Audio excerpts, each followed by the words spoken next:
Bismillahirrahmanirrahim. Assalamualaikum warahmatullahi wabarakatuh. Alhamdulillahirabbil alamin wa bihi nasta'in wa ala umuri dunya waddin wassalatu wassalamu ala asrofil anbiya'i wal mursalin sayyidina wa habibina wa maulana Muhammadin amma ba'du. Yang sangat kami hormati Ibu Dr. Vinadatul Wahidah MPDI selaku dosen pengampu mata kuliah bimbingan penulisan proposal skripsi, serta teman-teman semua mahasiswa dan mahasiswi kelas 7 PPAI Institut Agama Islam Al-Qadiri Jember yang sangat kami banggakan. Nah, puji syukur kehadirat Allah Subhanahu wa taala yang mana pada kesempatan kali ini kita masih diberi kesempatan, kita masih diberi nikmat sehat sehingga kita bisa hadir, sehingga kita bisa mengampu mata kuliah bimbingan penulisan proposal skripsi ini dalam keadaan sehat walafiat. Nah, sholawat serta salam mudah-mudahan selalu tercurahkan kepada junjungan kita Nabi besar Muhammad SAW, yang mana syafaatnya beliaulah yang kelak selalu kita harapkan di yaumil kiamah, dan mudah-mudahan kita semua diakui sebagai umatnya di yaumil kiamah kelak. Amin amin ya rabbal alamin. Nah, selanjutnya di sini kami dari kelompok 1 yang terdiri dari saya sendiri, Ahmad Zaini Anwar, kemudian Sita Masita, kemudian ada Musrifatul Hasanah, kemudian Khairuman, kemudian Ahmad Agus Sauki Masuri, kemudian Ali Muhtar, kemudian Usnadi dan Muhammad Ruslan. Di sini kami akan mempresentasikan materi mata kuliah bimbingan penulisan proposal skripsi tentang jenis dan teknik pengumpulan data kuantitatif. Nah, baiklah teman-teman, untuk menyingkat waktu langsung saja di sini untuk presentator yang pertama akan disampaikan oleh Mbak Sita Masita. Kepadanya waktu dan tempat dipersilahkan. Bismillahirrahmanirrahim. Assalamualaikum warahmatullahi wabarakatuh. Baik, saya Rasa Masita Masyutoh, NIM 2020 0960 11 753. Saya dari kelompok 2. Di sini saya sebagai presentator pertama akan mempresentasikan tentang makalah yang berjudul jenis dan teknik pengumpulan data kuantitatif. Baik, yang pertama adalah pengertian teknik pengumpulan data kuantitatif. Menurut Nugroho 2018 mengatakan bahwa penelitian kuantitatif adalah jenis penelitian yang sistematis, terencana, dan terstruktur. Yaitu penelitian kuantitatif adalah sebuah penyelidikan tentang masalah sosial berdasarkan pada pengujian sebuah teori yang terdiri dari variabel-variabel, diukur dengan angka, dan dianalisis dengan prosedur statistik untuk menentukan apakah generalisasi prediktif teori tersebut benar. Punch 1988 mendefinisikan penelitian kuantitatif sebagai penelitian empiris di mana data-datanya dalam bentuk sesuatu yang dapat dihitung. Penelitian kuantitatif memperhatikan pengumpulan dan analisis data dalam bentuk numerik. Jadi di sini penelitian kuantitatif adalah penelitian yang menggunakan data-data atau angka-angka sesuai dengan rumus statistik. Kemudian penelitian kuantitatif adalah penelitian yang didasari pada asumsi, kemudian ditentukan variabel, dan selanjutnya dianalisis dengan menggunakan metode penelitian yang valid, terutama dalam penelitian kuantitatif. Metode penelitian dengan pendekatan kuantitatif sering pula disebut sebagai metode tradisional karena metode ini sudah cukup lama digunakan sehingga sudah menjadi tradisi sebagai metode untuk penelitian. Selain itu, metode ini juga disebut sebagai metode positivistik karena berlandaskan pada filsafat positivisme. Metode ini juga sering disebut sebagai metode ilmiah atau scientific karena telah memenuhi kaidah-kaidah ilmiah, yaitu konkret, empiris, objektif, terukur, rasional, dan sistematis. Selanjutnya, metode penelitian kuantitatif dapat diartikan sebagai metode penelitian yang berlandaskan pada filsafat positivisme dan digunakan untuk meneliti pada populasi atau sampel tertentu. Teknik pengambilan sampel pada umumnya dilakukan secara random. Pengumpulan data menggunakan instrumen penelitian. Analisis data bersifat kuantitatif atau statistik dengan tujuan untuk menguji hipotesis yang telah ditetapkan. Kemudian, kegiatan pengumpulan data pada prinsipnya merupakan kegiatan penggunaan metode dan instrumen yang telah ditentukan dan diuji validitas dan reliabilitasnya. Secara sederhana, pengumpulan data diartikan sebagai proses atau kegiatan yang dilakukan peneliti untuk mengungkap atau menjaring berbagai fenomena, informasi atau kondisi lokasi penelitian sesuai dengan lingkup penelitian. Dalam prakteknya, pengumpulan data ada yang dilaksanakan melalui pendekatan penelitian kuantitatif dan kualitatif. Baik, mungkin itu saja yang dapat saya sampaikan. Selanjutnya akan dilanjutkan oleh presentator kedua. Wabillahi taufiq wal hidayah. Wassalamualaikum warahmatullahi wabarakatuh. Disampaikan terima kasih kepada Mbak Sita Masitah tentang pemaparan materinya. Untuk selanjutnya langsung saja presentator yang kedua akan disampaikan oleh Mbak Musrifatul Hasanah. Kepadanya waktu dan tempat dipersilahkan. Assalamualaikum warahmatullahi wabarakatuh. Saya Musrifatul Hasanah, NIM 2020 096 011755. Di sini saya akan melanjutkan presentator pertama, akan melanjutkan materi tentang kuesioner. Bismillahirrahmanirrahim. Pengertian dari kuesioner. Kuesioner itu sendiri bisa disebut juga dengan angket atau kuesioner, yaitu merupakan metode pengumpulan data yang dilakukan dengan cara memberi seperangkat pernyataan atau pertanyaan tertulis kepada responden untuk diberikan respon sesuai dengan permintaan pengguna. Ini menurut Widoyoko 2016 halaman 33.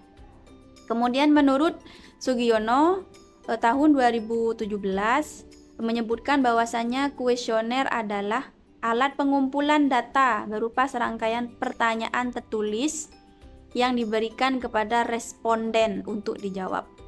Nah, kuesioner ini dapat diisi berupa pertanyaan terbuka, tertutup, atau kombinasi dari keduanya. Bisa terbuka atau tertutup, istilahnya itu digabungkan.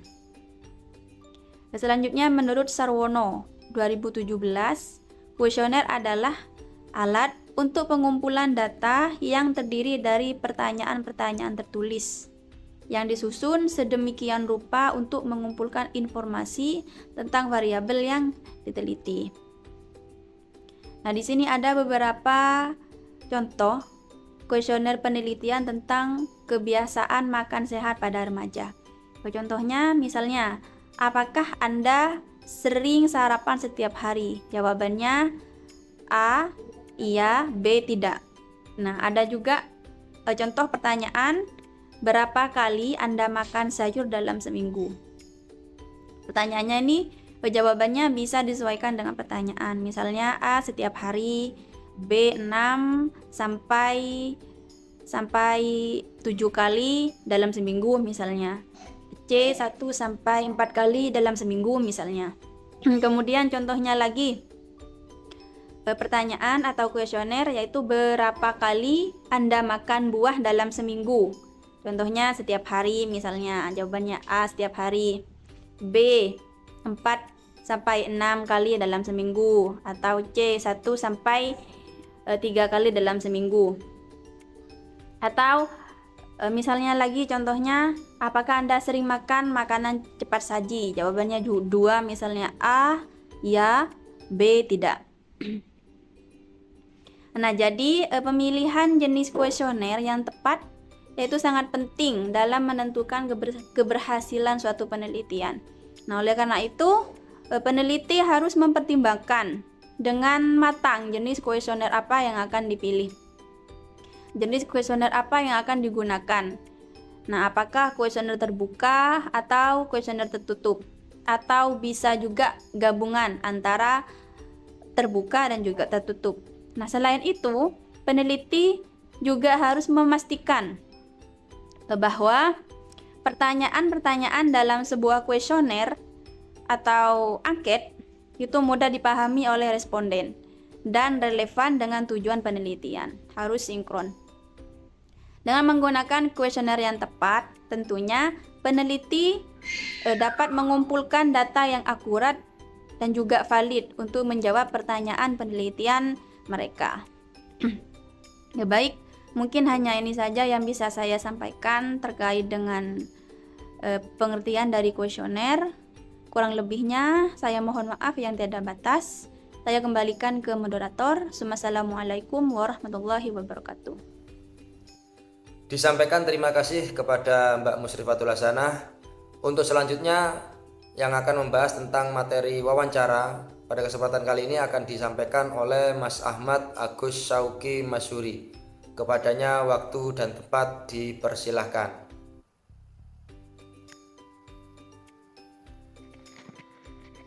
Assalamualaikum warahmatullahi wabarakatuh. Terima kasih kepada presentator sebelumnya, dan kami Ahmad Agus Syauki Masyuri menjelaskan tentang wawancara. Wawancara adalah metode yang digunakan untuk mencari data primer dan merupakan metode yang banyak dipakai dalam sebuah penelitian interpretif maupun penelitian kritis. Wawancara ini dilakukan ketika peneliti ingin menggali lebih dalam mengenai sikap, keyakinan, dan perilaku, atau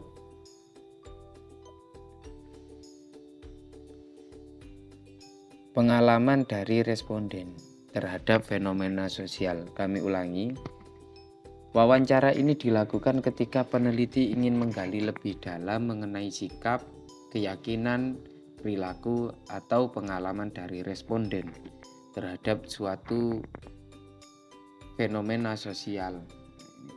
Ciri khas metode ini adalah adanya pertukaran informasi secara verbal dengan satu orang atau lebih. Jadi, informasi wawancara itu bisa satu orang atau lebih. Kalau satu orang kurang puas, jadi wawancaranya banyak. Terdapat pewawancara yang berusaha untuk menggali informasi dan memperoleh pemahaman dari responden. Ini ada ciri-ciri antara wawancara dan percakapan. Memang hampir sama. Ketika wawancara itu juga kan tanya jawab. Percakapan tersebut juga tanya jawab. Perbedaan yang sangat mencolok adalah adanya pemahaman mengenai peran pewawancara dan peran responden. Apapun bentuk wawancaranya, peran ini harus ditegaskan. Wawancara modern, terus ada wawancara modern tidak lagi hanya berfokus pada tataran elit. Setiap orang dapat dipandang memiliki pengetahuan sehingga berpotensi sebagai responden. Terus perbedaannya lagi ada perbedaan antara yang sangat mencolok antara wawancara dengan percakapan biasa, yaitu adanya pemahaman mengenai peran pewawancara. Terus kemudian bagaimana kok tiba-tiba kita harus memakai wawancara? Alasan menggunakan wawancara, menurut Rowley pada 2009, wawancara digunakan pada riset kualitatif untuk mendapatkan fakta dan pemahaman akan opini, akan mendapatkan pemahaman akan sikap, pengalaman, proses, perilaku atau prediksi. Sebagai contoh, untuk mendapatkan informasi bagaimana auditor junior dididik dan dibina sehingga mampu meniti karir mencapai posisi partner. Terus wawancara dapat dilakukan dengan menanyakan proses sosialisasi dan edukasi di kantor akuntan publik, pola pengembangan karir, dan juga pengalaman dari seorang partner. Wawancara tersebut dapat dilakukan terhadap beberapa partner secara individu atau satu persatu maupun sekelompok dalam bentuk grup. Nah, wawancara itu dipilih karena apa? Karena alasan misalnya untuk menggali informasi yang detail serta kontekstual. Ini wawancara itu ada beberapa alasan untuk menggali informasi yang detail dan wawancara kaya serta kontekstual, maka wawancara lebih dipilih atau lebih cocok dibandingkan kuesioner. Kadang kan orang memilih kuesioner, wawancara aja udah memang sangat detail kalau wawancara. Kalau kuesioner itu ya monoton seperti itu aja, tidak luas, pemahamannya tidak kaya. Wawancara juga cocok digunakan bagi peneliti yang ingin memahami dan menorehkan isu sosial, meneorikan isu sosial. Jadi bagaimana isu ini. Terus melalui wawancara itu dapat diperoleh pemahaman dan yang sangat mendalam dan ekstensif serta tentang fenomena sosial melalui interpretasi tekstual dari data yang diperoleh. Jadi memang dari pemahaman ketika wawancara dengan kuesioner itu lebih mengena ketika wawancara. Terus memilih pertanyaan ketika wawancara. Apa saja sih ketika wawancara kita harus pertanyaan apa saja yang harus kita ajukan kepada orang yang diwawancara. Pertanyaan dalam wawancara ini dimaksudkan untuk menjawab pertanyaan penelitian. Tentunya pertanyaan penelitian tidak langsung ditanyakan ke responden. Pertanyaan wawancara ini perlu disusun agar responden mau menceritakan seputar topik penelitian. Bagaimana pertanyaan kita memancing supaya orang itu langsung menjelaskan panjang lebar seputar topik penelitian. Pertanyaan penelitian bisa menggunakan jenis pertanyaan wawancara. Selain itu, pengalaman praktis, teori maupun penelitian sebelumnya juga dapat menjadi inspirasi untuk menyusun pertanyaan-pertanyaan wawancara.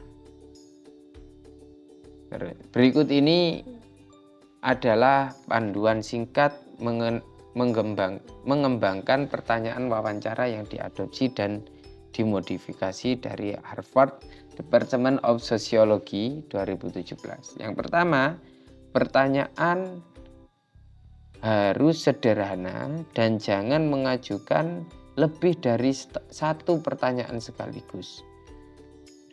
Jubel, pertanyaannya itu berturut-turut, terus-terusan. Yang kedua, pertanyaan terbaik adalah pertanyaan yang mendapatkan jawaban terpanjang dari responden. Pertanyaannya sedikit, tapi jawabannya panjang. Terus tidak boleh mengajukan pertanyaan yang jawabannya amat singkat tanpa diikuti pertanyaan lanjutan. Pertanyaan sedikit dijawab banyak dan ada pertanyaan lanjutan dari jawaban responden. Yang berikutnya, jangan mengajukan pertanyaan yang mengharuskan responden Anda melakukan analisis untuk Anda. Jangan sampai pertanyaan kita menyuruh orang lain untuk berpikir, untuk menganalisa terlebih dahulu atas pertanyaan kita. Di luar nalar misalnya. Yang keempat, tidak boleh meminta bagaimana pendapat orang lain atau kelompok lain di lingkungan responden. Contohnya apa? Ini contoh pertanyaan apa yang dipikirkan orang di sini tentang isu. Nah, jelas jawabannya itu individu-individu orang lain tidak akan tahu tentang jawaban individu-individu orang. Jawabannya rahasia itu. Anda jarang mendapatkan sesuatu yang menarik. Coba ajukan pertanyaan yang sama mengenai pendapat Anda sendiri, kan otomatis jawabannya sangat sulit. Yang kelima, jangan takut mengajukan pertanyaan yang sederhana. Jika Anda tidak bertanya, maka tidak akan diberitahu oleh orang lain. Ya, jelas ketika kita wawancara harus berani dan yang lain-lain. Nah, ini ada langkah-langkah dalam menyusun pertanyaan wawancara yang akan dijelaskan oleh presentator berikutnya. Terima kasih. Wassalamualaikum warahmatullahi wabarakatuh. Disampaikan terima kasih kepada Mas Ahmad Agus Sauki Masuri atas penjelasan materinya. Untuk presentator yang keempat, di sini akan disampaikan oleh Mas Khairuman, yang mana beliau akan menyampaikan materi tentang wawancara. Kepadanya waktu dan tempat dipersilahkan. Assalamualaikum warahmatullahi wabarakatuh. Melanjutkan dari apa yang sudah disampaikan oleh teman saya tentang kuesioner. Selanjutnya ya adalah wawancara. Sebelum kita masuk ke apa itu wawancara, terlebih dahulu kita mengetahui apa arti dari wawancara atau apa arti definisi dari wawancara. Wawancara itu adalah metode yang digunakan untuk mencari data primer dan merupakan metode yang banyak dipakai dalam penelitian interpretif maupun penelitian kritis. Wawancara dilakukan ketika peneliti ingin menggali dalam mengenai sikap, keyakinan, perilaku, ataupun pengalaman dari responden terhadap fenomena sosial.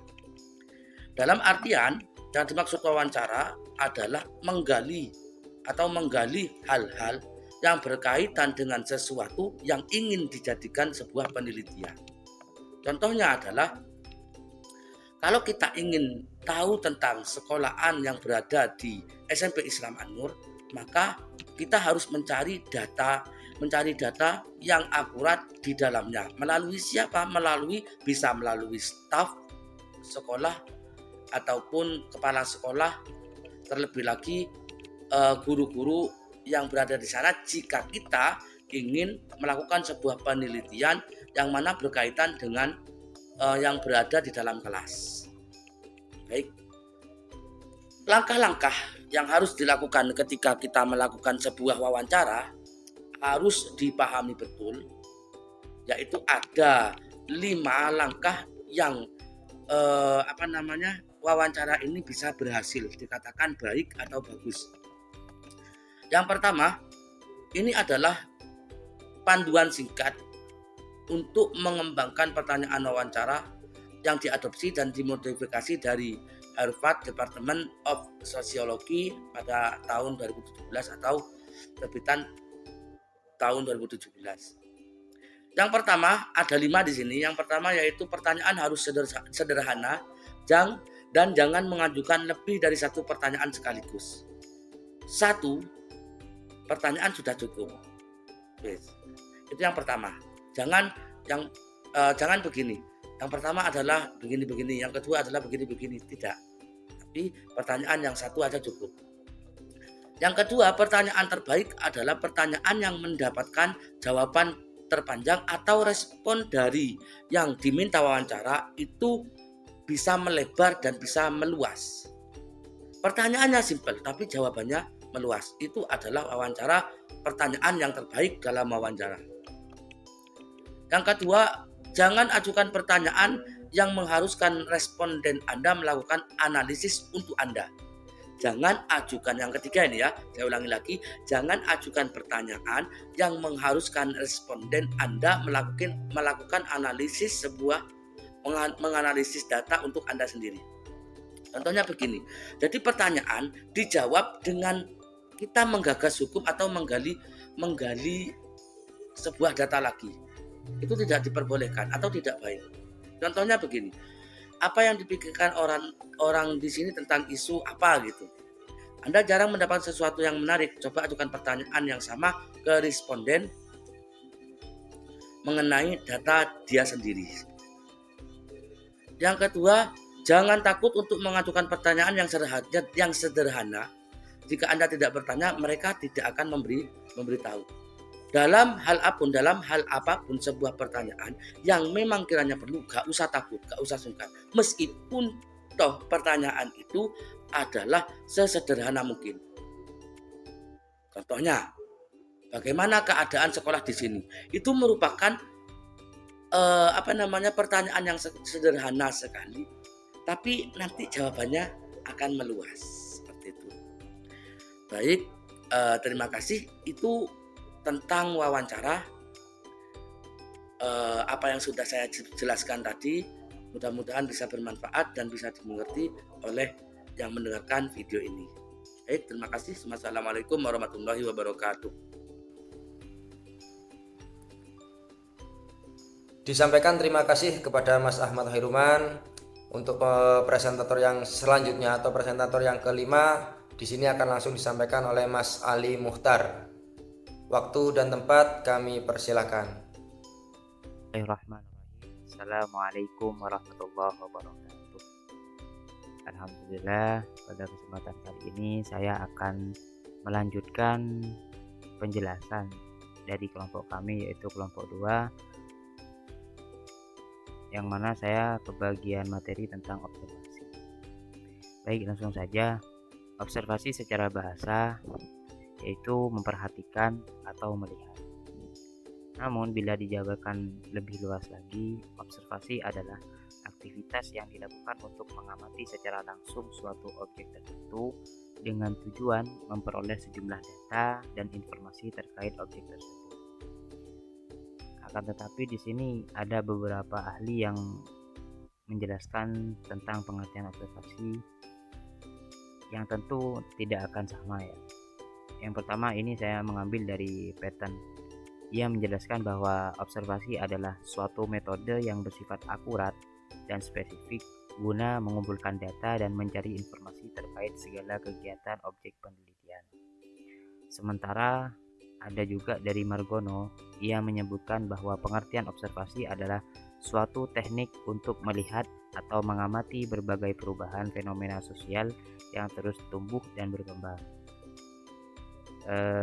Di dalam sebuah penelitian, observasi mengacu pada metode di mana peneliti mempelajari perilaku yang sedang berlangsung dari peserta atau subjek. Berbeda dengan teknik seperti wawancara atau kuesioner, mereka karena observasi adalah studi tentang apa yang dilakukan subjek, bukan apa yang mereka katakan. Jadi perbedaan di sini untuk observasi dengan kuesioner atau wawancara. Jika kuesioner dan wawancara yaitu mengumpulkan data ya, atau melihat apa yang mereka katakan. Namun di sini untuk observasi yaitu peneliti mempelajari perilaku dari subjek tersebut, misal dari siswa. Observasi adalah metode penelitian utama, bisa disebut dengan primer, yaitu melibatkan pengumpulan data atau informasi yang sedang dipelajari secara pribadi. Ini kebalikan dari metode penelitian sekunder, di mana peneliti memilih untuk mempelajari data yang telah dikumpulkan sebelum studi mereka dimulai. Di sini ada beberapa ciri-ciri observasi. Yang pertama, ciri-ciri observasi adalah objektif. Pada dasarnya wajib bersifat objektif atau harus diamati secara langsung dengan berdasarkan kondisi objek tunggal yang nyata. Yang kedua yaitu faktual, ya, dilakukan berdasarkan fakta dan hasil pengamatan yang dilakukan di lapangan, serta kebenarannya sudah dibuktikan tanpa ada dugaan tidak jelas. Yang ketiga yaitu sistematis. Observasi dilaksanakan untuk observasi dilaksanakan sesuai rencana atau metode yang telah ditentukan sedari awal dan tidak sembarangan. Jadi yang pertama, observasi itu harus objektif ya, berdasarkan kondisi objek tunggal yang nyata, jadi tidak mengarang. Dan yang kedua itu faktual. Faktual itu bagaimana? Itu berdasarkan fakta ya, fakta yang ada di lapangan serta kebenarannya itu tidak diragukan lagi. Dan yang terakhir sistematis, yaitu harus menggunakan rencana atau metode yang telah ditentukan dari awal. Jadi tidak moro-moro dari observasi itu langsung kita ke lapangan, langsung kita mencari orangnya, tidak, tapi direncanakan dengan suatu rencana atau metode. Itulah tiga ciri-ciri dari observasi. Di sini saya akan menyampaikan salah satu contoh observasi. Misalkan melakukan penelitian di suatu sekolah dasar. Kemudian observasinya terkait perilaku siswa terhadap cara mengajar guru.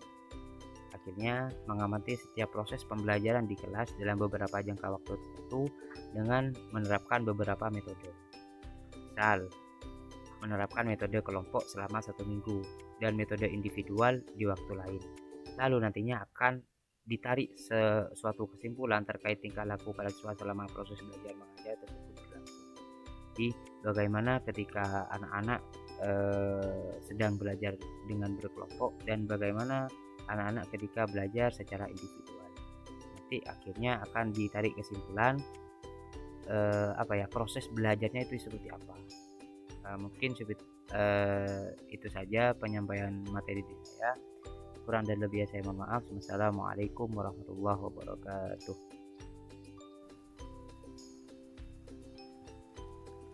Disampaikan terima kasih kepada Mas Ali Muhtar. Untuk presentator yang selanjutnya yaitu Mas Usnadi. Monggo kepada Mas Usnadi, waktu dan tempat dipersilahkan.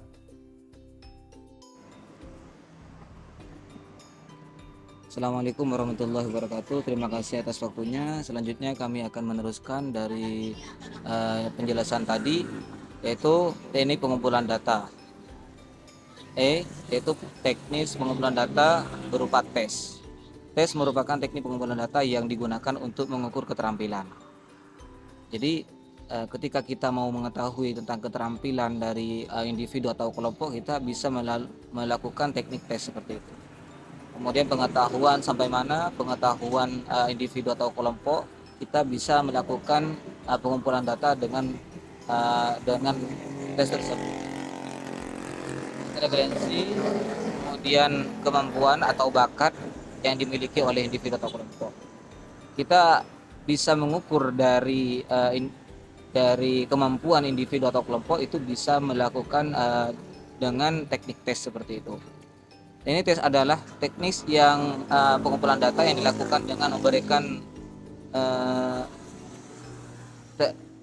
serentetan soal atau tugas serta alat lainnya kepada subjek yang diperlukan datanya. Pengumpulan data dengan menggunakan teknis tersebut dapat disebut sebagai pengukuran.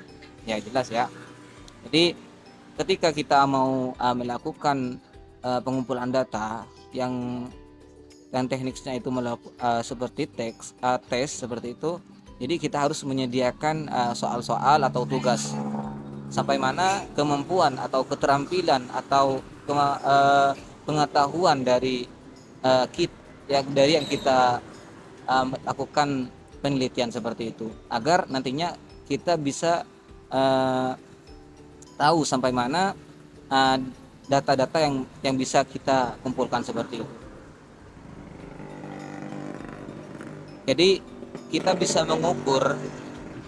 mengukur kemampuan atau keterampilan pengetahuan dari individu atau kelompok itu bisa dilakukan dengan teknik teks seperti itu. Adapun jenis-jenisnya di sini ada 5. Yang pertama yaitu jenis-jenis tes yang digunakan dalam penelitian ada 5. Yang pertama tes kepribadian. Yang kedua yaitu tes bakat. Yang ketiga yaitu tes inteligensi. Yang keempat yaitu tes sikap. yang kelima tes minat. Ya, dari kelima tersebut adalah merupakan jenis-jenis tes. Adapun langkah-langkah yang digunakan dalam teknis tes seperti itu, apa yang kita langkah-langkahnya, yang pertama kita harus menyediakan seperti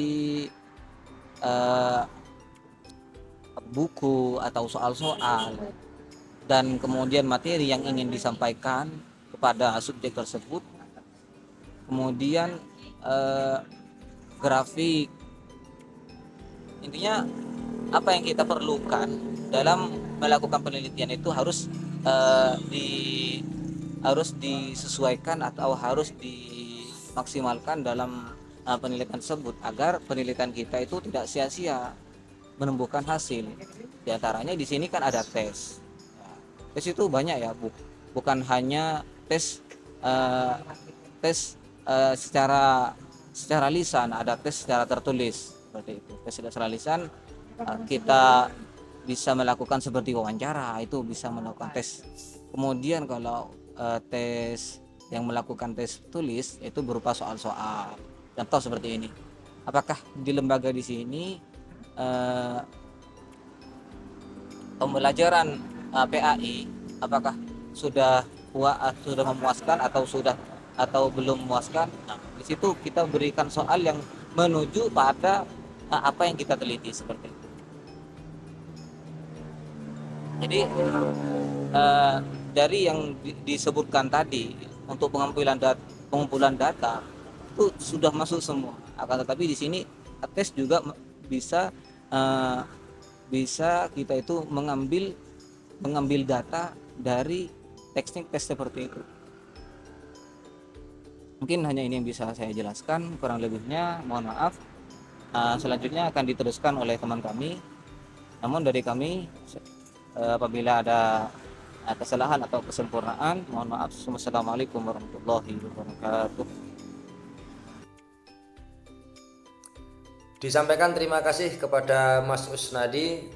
Untuk presentator yang terakhir atau presentator yang ketujuh di sini akan disampaikan oleh Bapak Muhammad Ruslan, yang mana akan membahas tentang materi data sekunder.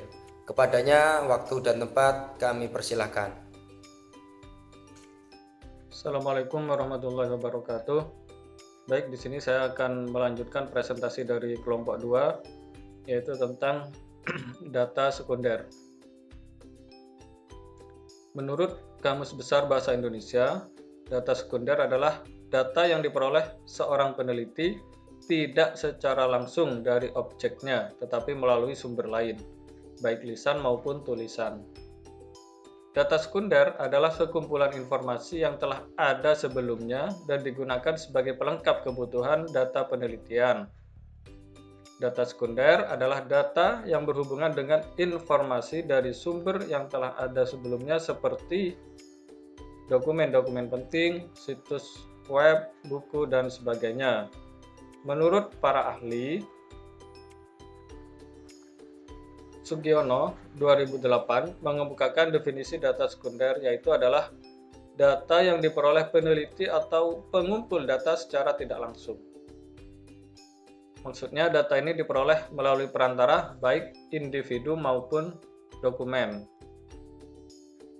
Menurut Husain Umar 2013 mengungkapkan data sekunder adalah data primer yang telah diolah lebih lanjut dan disajikan baik oleh pihak pengumpul data primer atau oleh pihak lain.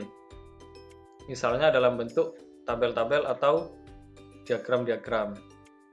Menurut Kuncoro 2009, data sekunder adalah data yang dikumpulkan oleh pihak lain yang memiliki kesesuaian dengan data yang peneliti cari.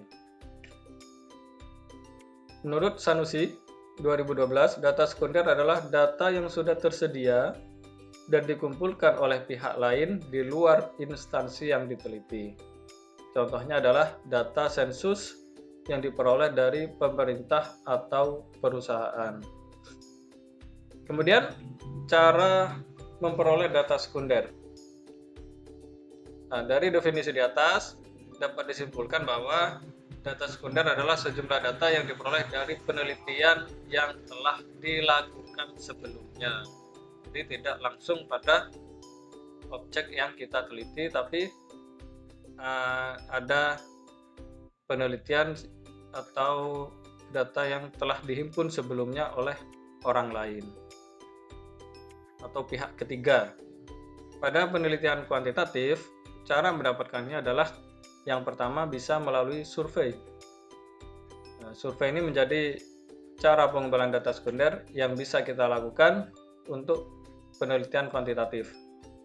Namun, teknik ini perlu disesuaikan dengan pendekatan yang digunakan dalam penelitian. Jadi, pendekatan kita apa yang kita gunakan dalam penelitian kita. Kemudian dokumen atau studi literasi. Nah, sebagai cara pengumpulan data sekunder, maka dokumen atau studi literasi menjadi teknik pengumpul data sekunder berikutnya. Jadi kita bisa membaca membaca dokumen-dokumen yang telah tersedia oleh pihak ketiga atau pihak orang lain yang telah meneliti. Ini bisa berupa buku, kemudian situs web, jurnal, ataupun karya tulis ilmiah lainnya yang telah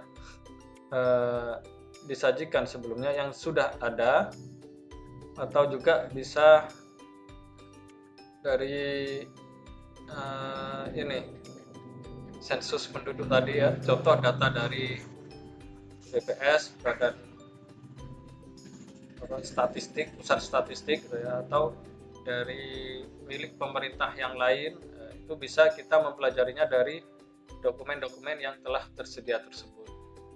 Nah, mungkin ini yang bisa saya sampaikan untuk presentasi kali ini, kurang lebihnya mohon maaf. Assalamualaikum warahmatullahi wabarakatuh. Baik, disampaikan terima kasih kepada Bapak Muhammad Ruslan atas penjelasan materinya. Di sini saya sebagai moderator akan menyimpulkan terkait materi yang sudah dijelaskan tentang jenis dan teknik pengumpulan data kuantitatif mulai awal hingga akhir. Nah, teknik pengumpulan data kuantitatif itu merupakan cara yang digunakan oleh peneliti untuk menghimpun sebuah data, kemudian informasi ataupun fakta. Jadi fakta yang dapat diukur atau terukur. Nah, data yang dikumpulkan dalam kuantitatif ini umumnya berupa angka-angka. Nah, selain itu teknik yang digunakan pun juga tergantung dari apa? Dari metodologi penelitian serta latar belakang masalah yang diteliti.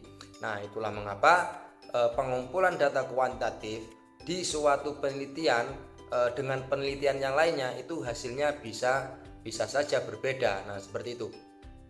Nah, pengumpulan data kuantitatif itu sendiri penting. Kenapa? Karena bisa digunakan untuk memprediksi masa depan. Tentunya berdasarkan data numerik yang valid dan reliable. Nah, tidak hanya berguna untuk data analis saja, tapi juga dapat dimanfaatkan untuk membuat sebuah keputusan bisnis yang lebih efektif. Nah, beberapa contoh teknik pengumpulan data kuantitatif itu antara lain yang pertama adalah kuesioner. Nah, kemudian ada lagi wawancara, kemudian ada lagi observasi, kemudian ada lagi tes, dan serta data sekunder. Nah, mungkin itu saja presentasi dari kelompok kami, kelompok 2, yang membahas tentang jenis dan teknik pengumpulan data kuantitatif. Baiklah teman-teman, kami cukupkan sampai di sini presentasi tentang jenis dan teknik pengumpulan data kuantitatif dari kelompok 2. Nah, selanjutnya akan kami buka sesi diskusi. Sesi diskusi ini akan kita lanjut di grup WhatsApp.